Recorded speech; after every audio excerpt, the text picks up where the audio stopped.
Sir, आपकी जीवन की शुरुआत। ये हमारा एक तरह से डीएनए होता है और आपका बहुत ज़्यादा बैकग्राउंड नहीं होता है तो बच्चों को पहले से पता होता है पैसे देना या और सुविधाएं उपलब्ध करा देना ये पालन पोषण नहीं है। दूसरा पहले ये होता था हमारे प्राचीन काल में कि बेटी दो जान के पानी पियो ठान रखे। अगर वो ये उम्मीद करता है कि उसकी पत्नी उतना ही कमा के लाए जितना वो कमा के लाता है तो फिर वो हुक्म नहीं चला सकता।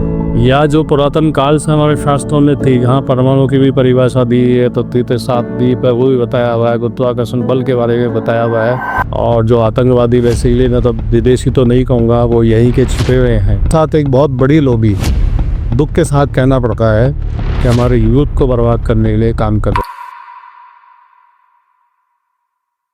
नमस्कार, मैं Sonia Kaushik, youth observer channel से। और आज हमारे साथ हैं श्री RAS पंकज ओझा जी।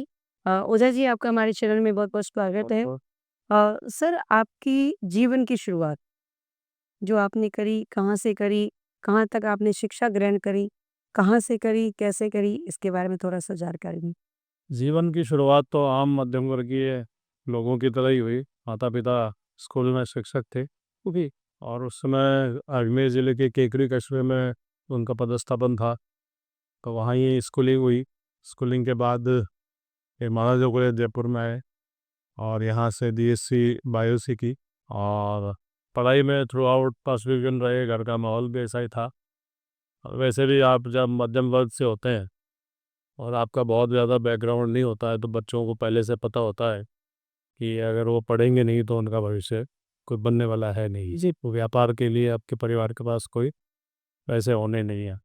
ये भी एक प्रेरणा का कारण अक्सर होता है कि आपका अभाव और आपकी इस तरह की चीज़ें आपको आगे बढ़ाती है। फिर महाराजा कॉलेज से DSc बायोलॉजी से की और फिर बाद में NST NF पब्लिक 21 की और फिर नौकरियों की तैयारियों में लग गए। फिर RS में 2000 में सिलेक्शन हुआ। फिर हिस्ट्री और पब्लिक एडमिनिस्ट्रेशन सब्जेक्ट रखे, सेल्फ स्टडी की। सेल्फ स्टडी करते हुए ही अच्छे मार्क्स आने से फिर प्रशासनिक सेवा में चयन हुआ। इसके बाद फिर MBA भी किया, डॉक्टर इन नेचुरोपैथी भी की और फिर सनातन में और ज्योतिष में इन सब में रुचि थी, ठीक है, फिर लगातार उसका भी अध्ययन किया है। जी। सर, आप सनातन के प्रति भी बड़े जागरूक हैं, आप राम भक्त भी हैं और राम कथा भी आपने करी थी। तो ये सब करने के पीछे प्रेरणा कहाँ से मिली? जिसका हाथ है, ऐसा कह सकती। ये हमारा एक तरह से डीएनए होता है।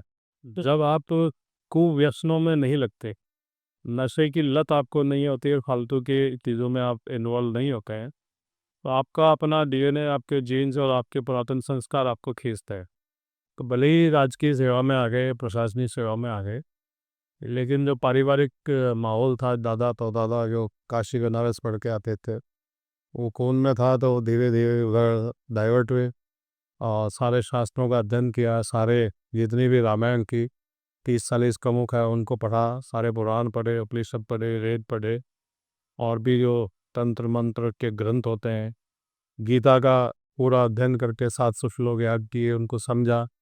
5 साल का गीता लेश्वर के बापू नगर में एक सेंटर पे हर संडे पढ़ाई, उस पर कई आलेख लिखे और भी कई सारी चीज़ें की। सो लगातार से ये देखा कि ये जो हम पढ़ाई कर रहे थे वो तो हमारे काम की थी नहीं, ठीक, जिस पे हम गर्व कर सकते थे, या जो पुरातन काल से हमारे शास्त्रों में थी, जहाँ परमाणु की भी परिभाषा दी है तो तीते सात दीप है वो भी बताया हुआ है, गुरुत्वाकर्षण बल के बारे में बताया हुआ है। दुर्भाग्य से वो सब पाठ्यक्रम में पढ़ने को ही नहीं मिला।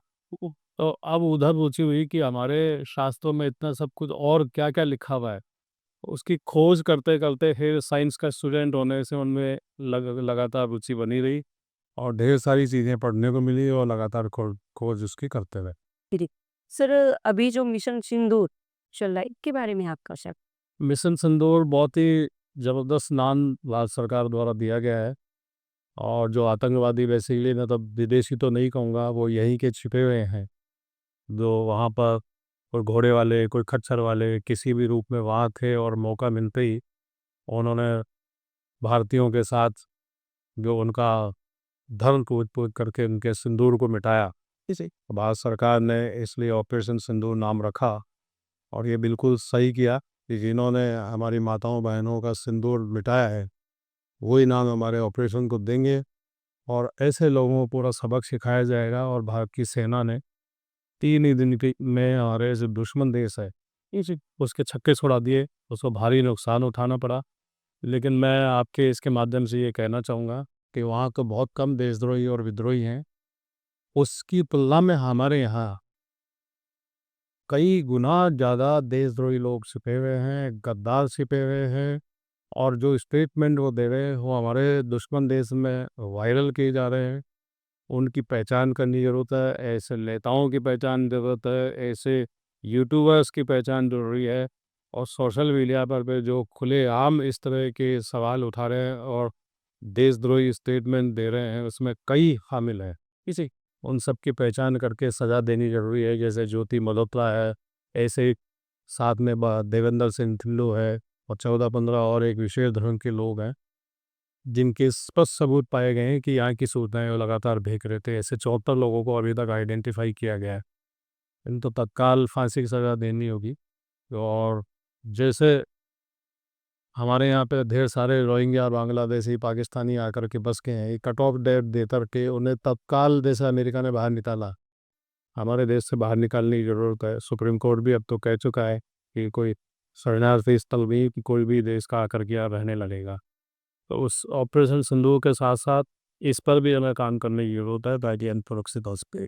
तो अभी इस विभाग में आप हैं, उससे मिशन चला शुद्ध का युद्ध, तो इस पे आप क्या कहना चाहिए? ये माननीय मुख्यमंत्री जी और राजस्थान सरकार का इस अभियान था जिसमें ये कोशिश की गई थी कि आमजन को शुद्ध आहार मिले।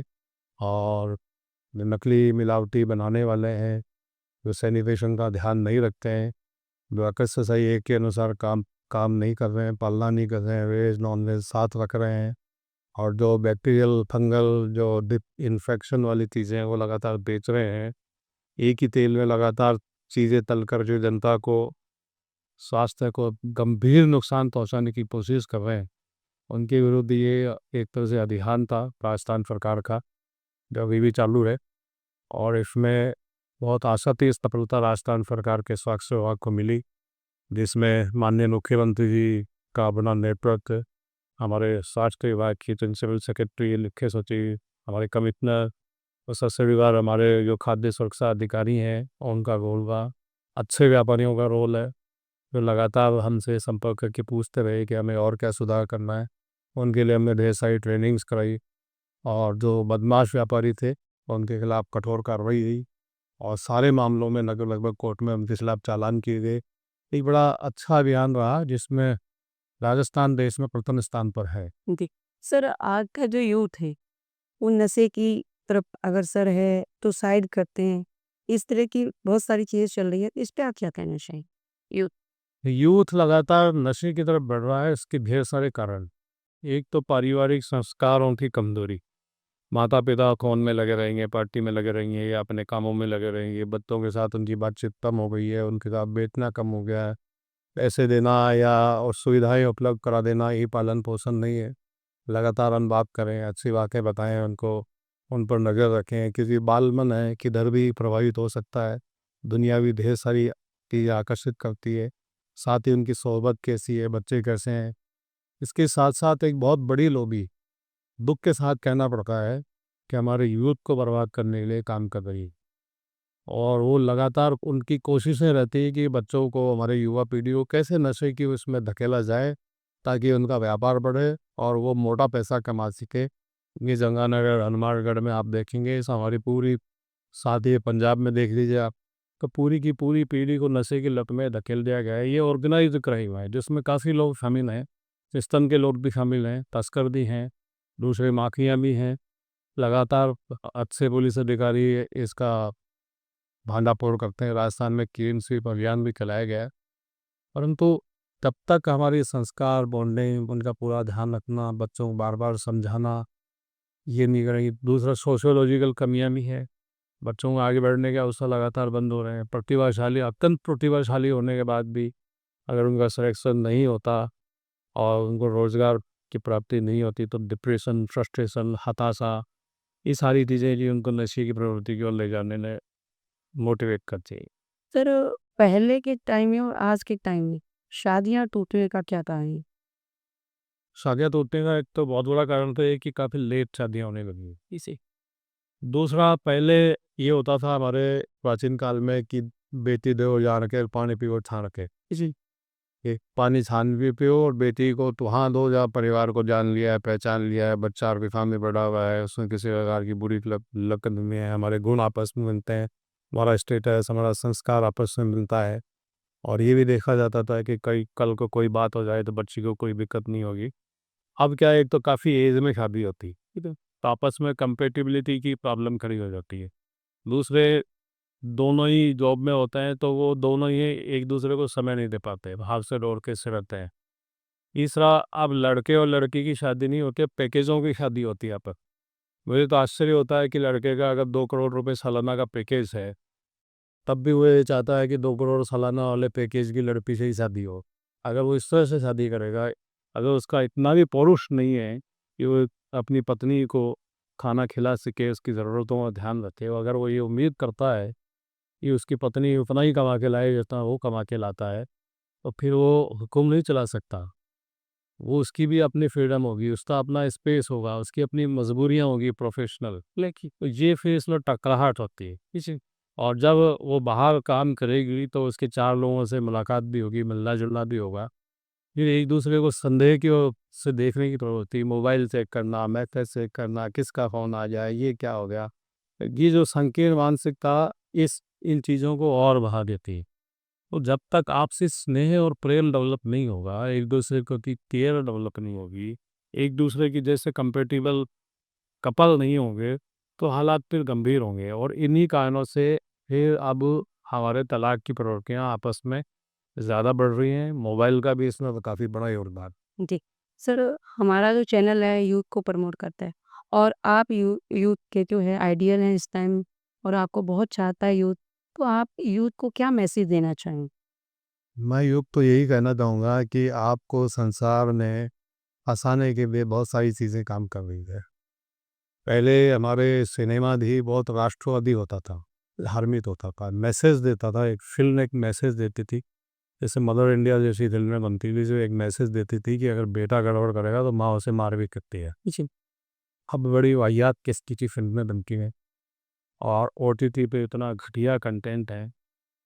आप आज ये देख लेंगे कि कॉपी भी कर लेंगे, लेकिन यकीन मानिए कि जो शॉर्टकट हम अपनाने जा रहे हैं या दुनियावी ये जो घटिया आकर्षण की तरफ हम भाग रहे हैं, अल्टीमेटली परिणाम नुकसानदायक होंगे।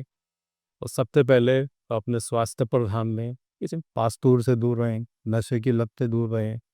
ये आपको सिर्फ बर्बाद करेगा, जीवन में आपको कुछ भी नहीं मिलेगा। अच्छा सोचें, अच्छा बने, अच्छा स्वास्थ्य रखें, अपने बड़ों का सम्मान रखें, लोगों के साथ स्नेह से पेश आएँ, जो आपको मिला है उसको बेहतर तरीके से जिएँ, जो काम आपको मिला है उसे अच्छे से अच्छा करने की कोशिश करें, खुश रहने की कोशिश करें, आस-पास के लोगों से अच्छे संबंध रखें, अच्छी चीज़ें खाएँ, अच्छी चीज़ें देखें, अच्छी चीज़ें पढ़ें, तो आपका जीवन, भले आपके पास धन की कमी हो सकती है, लेकिन आपके पास लोगों की कमी नहीं होगी, आपके पास खुशियों की कमी नहीं होगी। जी।